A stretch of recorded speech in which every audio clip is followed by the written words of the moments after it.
Hi Beck, Hi. thanks for being our latest actress on the scene during your No dramas. walk. Happy to So help. yeah, just a couple of questions about like dating culture. You're from Australia. Yeah. Melbourne? Tasmania. Tasmania. Hobart. Yeah. My geography knowledge is not adequate enough to know where to place that on a map.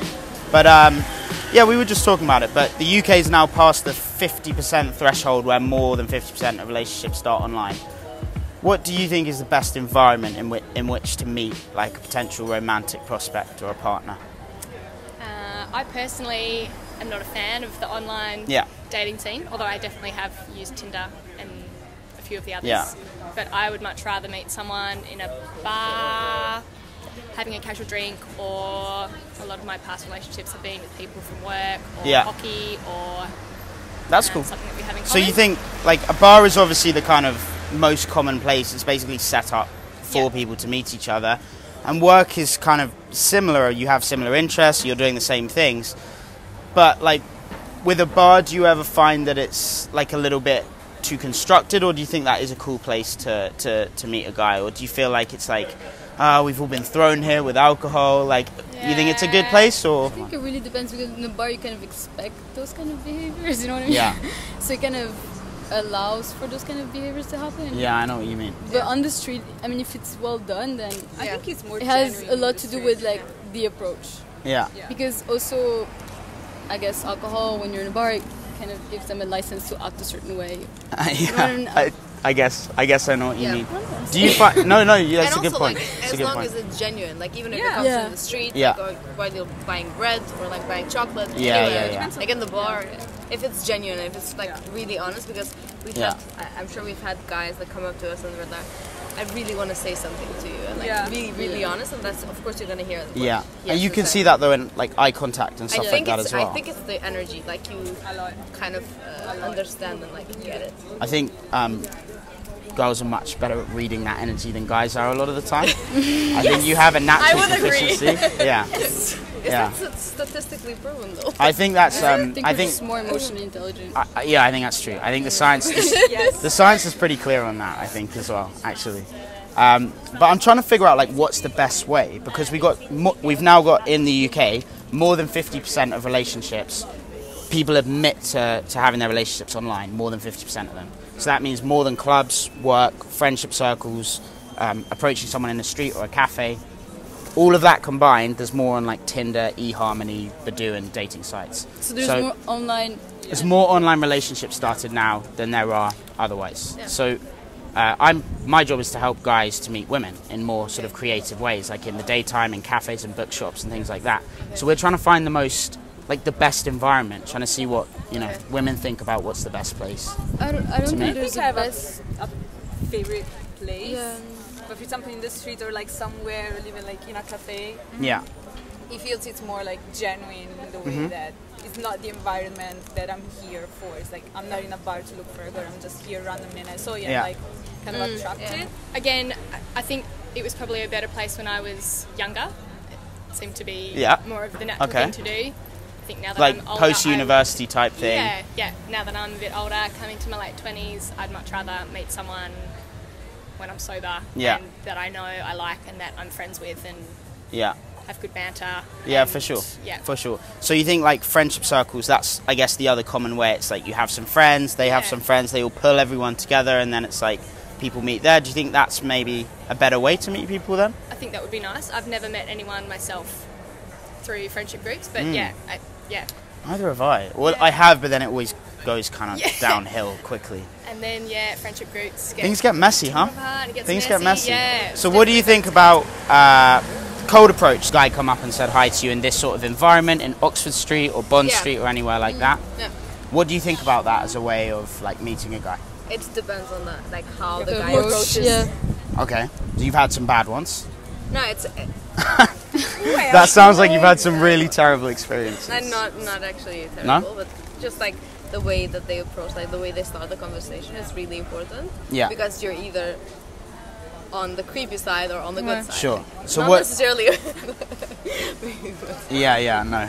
Are we doing this, by the way? Yeah, we're doing this. But how are I you? actually kind of like that approach because Yeah? I think that shows confidence For sure. and I definitely find that appealing in a man. then I don't know what the chances are of you actually having anything in common or getting along. I don't know, it's never happened to me, so... Yeah. I think also from a guy's perspective, it's hard for him to kind of give his best, I guess. I mean, it puts a lot of pressure for a guy to do that. Even when they're confident, it's still like, most guys are going to feel a bit of nerves doing that, so you might not even see the best of them in that first instance. And then I guess sometimes when you have a bit of distance from them, you start to forget what it was like, and maybe staying inside with your cat and a bottle of wine seems more appealing than going on that date with a stranger. But so since you've been in London, how long have you been here for? Not long. I left home in June, cool. And I've been travelling around Europe for the last 2.5 months. Sweet. Been in London for about 2 weeks. Like it? So far, yeah. So far, so good. Has anyone come to approach you other than myself today? No. Actually, that's a lie. That must be a lie.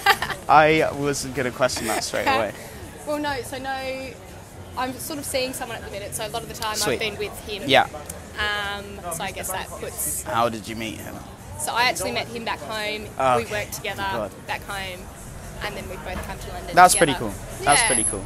Yeah. When you're not watching. But now everything is changing. It's all the platform. It's just, and it's self-publicity, isn't it? Yeah. Like, because the way I see it is that even Tinder is like, what you're writing and the pictures you're putting up are not the truest expression of who you are. They're like the one that you've modified to make yourself look better. So the first interaction on Tinder is based on a lie.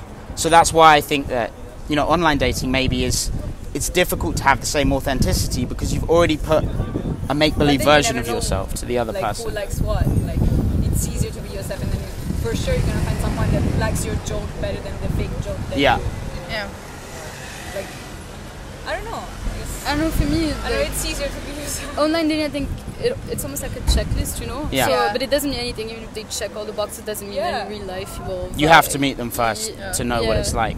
But it really depends also culturally, like, because if Tinder does not work in my it doesn't work. No. Why is that? Is it illegal? It doesn't work. No, it's not illegal. The guys are just bald and hairy. Everyone, so if you're on Tinder, really? like everyone will know, like, oh, the for example, the daughter of that guy that just went on Tinder, or like something like that. So it's like culturally still not acceptable, although we're moving towards that. I get that. It's it's not anonymous. You can't really stay anonymous. So Beck, what's the difference between, I guess, the way that the men communicate with the women in Australia and in London? I guess from your limited experience in London, do you feel like there's more of a social culture over there?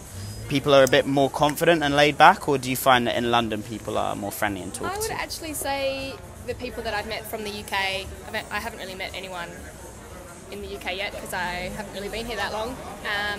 But the people that I have met in like Croatia that were from London were all very confident, very outgoing. Yeah. Would happily come up and buy you a drink.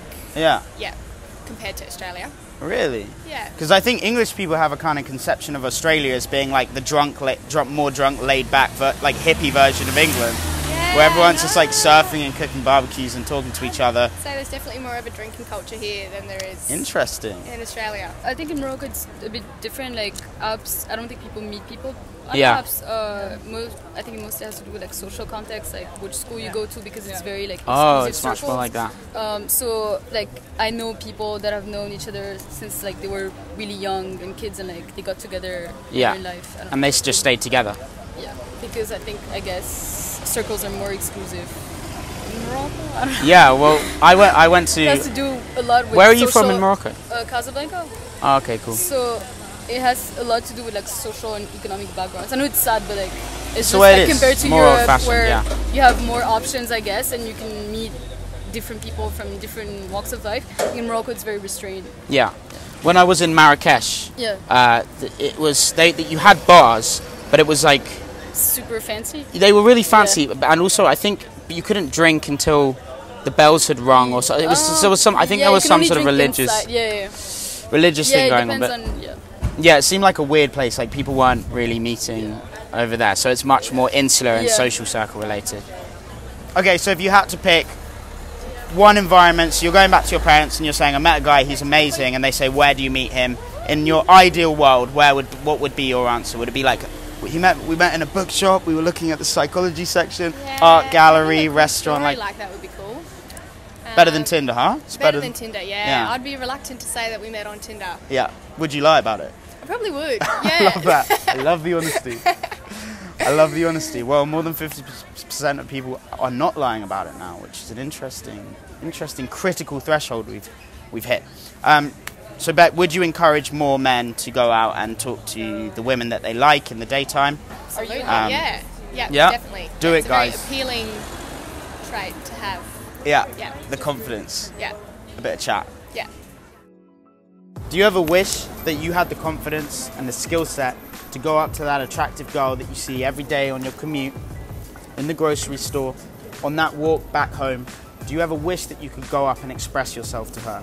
To go and tell her that she looks good? To go and make something happen? To go and attract, seduce, and get to know her?